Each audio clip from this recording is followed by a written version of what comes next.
Find the corresponding polar coordinates for the point 1, -2. This is a set of rectangular coordinates which have the form xy, and we're wanting to convert this to a set of polar coordinates which has the form r theta. We need to use the two equations. R squared equals x squared plus y squared, and the tangent of theta equals y divided by x. We know what x and y are, so r squared is equal to 1 squared plus -2 squared. So r squared is equal to 1 plus 4, which means r squared is 5, and r would be plus or minus the square root of 5.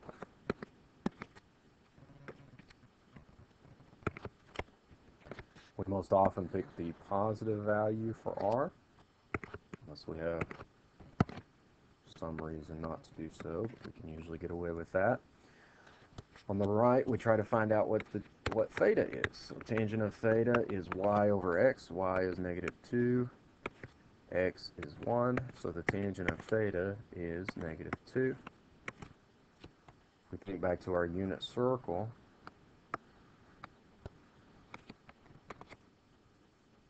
the tangent of theta is -2. On the unit circle is not going to be one of the standard angles that we know. So one thing that we could do when we're in this situation is we could say that theta is equal to the arctangent of -2. Now, the arctangent has a range from -π/2 to π/2, and since the tangent of theta is negative, that tells us that we're going to be in quadrant 3 for the arctangent. And if we look at our original point, it is also in quadrant 3, so the arctangent would be the correct value for the angle for this point. If, for instance, I'm sorry, this is quadrant 4, pardon me. This point is in quadrant 4,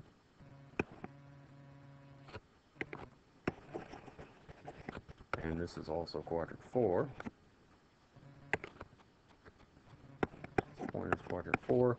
The arctangent would give us a value in quadrant 4. If our original point was in quadrant 2, the arctangent would still give us a value in quadrant 4 because it has a range from -π/2 to π/2. So what we would have to do is maybe add pi to get us over into the second quadrant. But in this case, we're fine with that. So we could write our set of polar coordinates as the square root of 5 arctangent of -2.